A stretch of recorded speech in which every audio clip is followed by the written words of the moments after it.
नमस्कार, मैं निहाल जायसवाल स्वागत करता हूं आप सभी का ज्ञानपीडिया पर।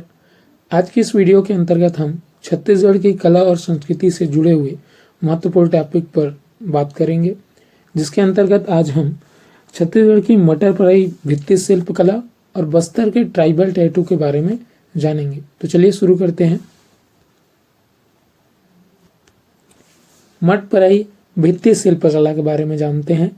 तो मट पराई जैसा कि शब्द है, यह दो शब्दों से मिलकर बना हुआ है। एक तो होता है मट और दूसरा होता है पराई। जहां पर मट का मतलब होता है मिट्टी और पराई का मतलब होता है कागज या खल्ली की लुगदी जो होती है।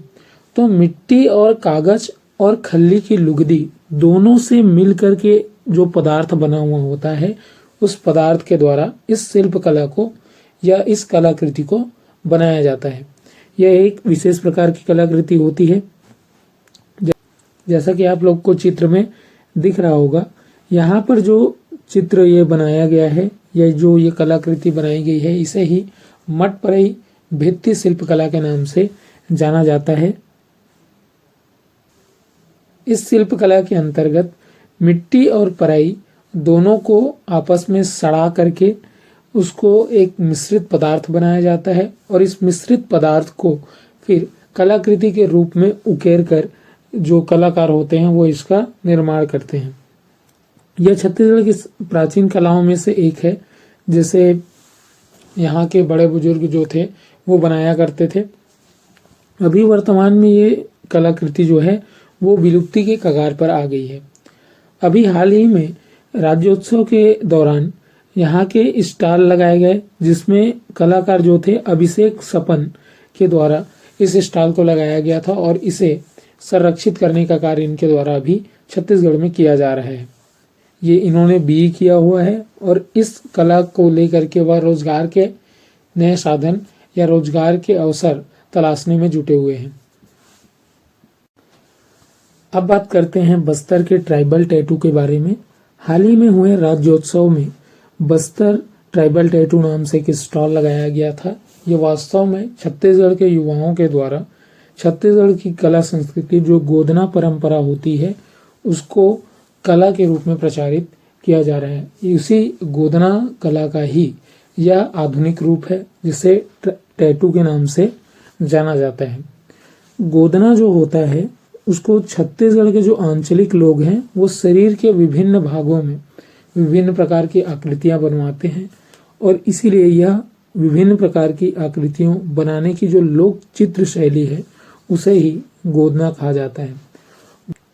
गोदना को दबाने वाले इसे चिर संगिनी की संज्ञा देते हैं। चिर संगिनी कहने का मतलब है सामान्य तौर पर या आम तौर पर महिलाएं जो हैं गोदना को दबाती हैं और चूंकि मृत्यु के पश्चात सामान्यतः उन्हें दफनाते समय या जलाते समय उनके शरीर से जितने भी आभूषण गहने वगैरह होते हैं उनको वो उतार लिए जाते हैं, लेकिन गोदना जो आभूषण होता है वो उनके शरीर के साथ जाता है। इस नाम से इसे गोदना को दबाने वाले चिर संगिनी की संज्ञा देते हैं। सामान्य तौर पर गोदना का अर्थ होता है चुभाना। क्योंकि हम लोग गोदना गोदते समय देखते हैं कि सुई जैसे नुकीले आकार की आकृति की एक चीज होती है जिसके द्वारा चुभा करके गोदना गोदा जाता है। यहाँ पे जैसा कि आपको चित्र में दिखाई दे रहा होगा कि शरीर पर ये हरे रंग की जो आकृतियां दिखाई दे रही है, यहाँ पर हाथों में दिखाई दे रहा है, इसी तरीके से यहाँ पर भी दिखाई दे रहा है। और यहाँ पर देखिए कि ये सुई नुमा एक आकृति की संरचना पकड़ी हुई है जिससे चुभा चुभा करके जो गोदना रूप बनाई जा रही है। तो इसमें क्या होता है कि गोदना में शरीर के विभिन्न भागों पर सुई नुमा आकृति की एक वस्तु होती है जिससे चुभा करके हरे या काले रंग की, या तो हरे रंग की होती है या काले रंग से शरीर पर क्या बनाए जाते हैं, विभिन्न प्रकार के चित्र या आकृतियां बनाई जाती हैं। तो इसे ही हम लोग क्या कहते हैं, गोदना कहते हैं। यदि हम गोदना से जुड़ी हुई मान्यताओं के बारे में देखें तो गोदना से जुड़ी हुई विभिन्न मान्यताएं हैं, जिसमें ऐसा माना जाता है कि गोदना जो होता है पृथ्वीलोक से स्वर्गलोक तक जाने वाला एक अमूल्य आभूषण है, जैसा कि मैंने बताया। दूसरा है कि सोने चांदी के आभूषण जो होते हैं उनके अभाव में स्त्री या पुरुष जो होते हैं वो गोदना से बने आभूषण वाले डिजाइन बनवाते हैं। मतलब अपने शरीर में यदि किसी के पास आभूषण वगैरह नहीं होते थे तो वो आभूषण के तौर पर गोदना गुदवाते थे।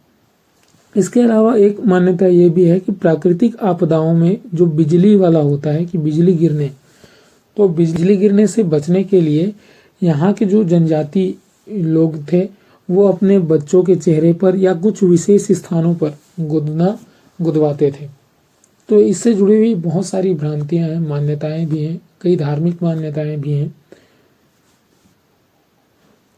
यदि हम गोदना के वैज्ञानिक महत्व की बात करें तो गोदना जैसे ही एक होता है एक्यूपंक्चर बोलते हैं जिसे, तो वैज्ञानिक दृष्टिकोण से यह इलाज का एक साधन है।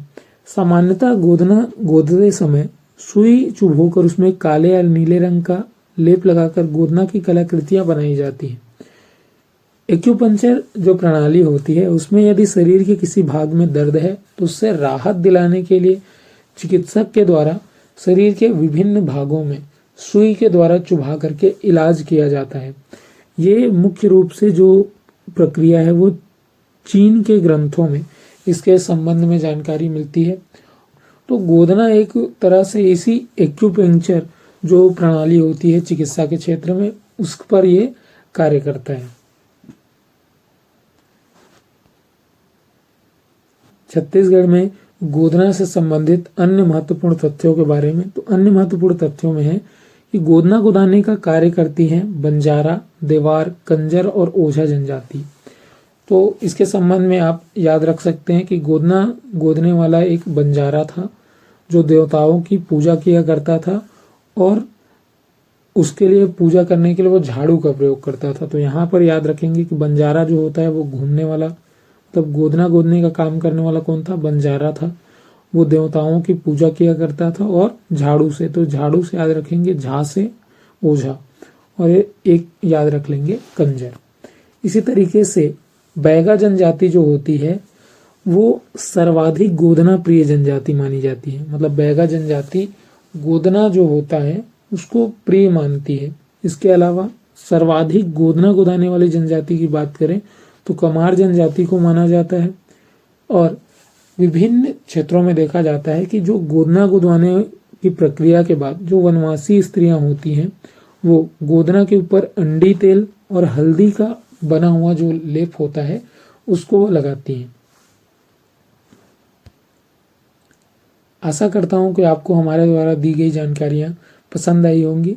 यदि आपको वीडियो पसंद आया तो वीडियो को लाइक कीजिए, चैनल को सब्सक्राइब कीजिए और वीडियो को ज़्यादा से ज़्यादा लोगों तक शेयर करिए।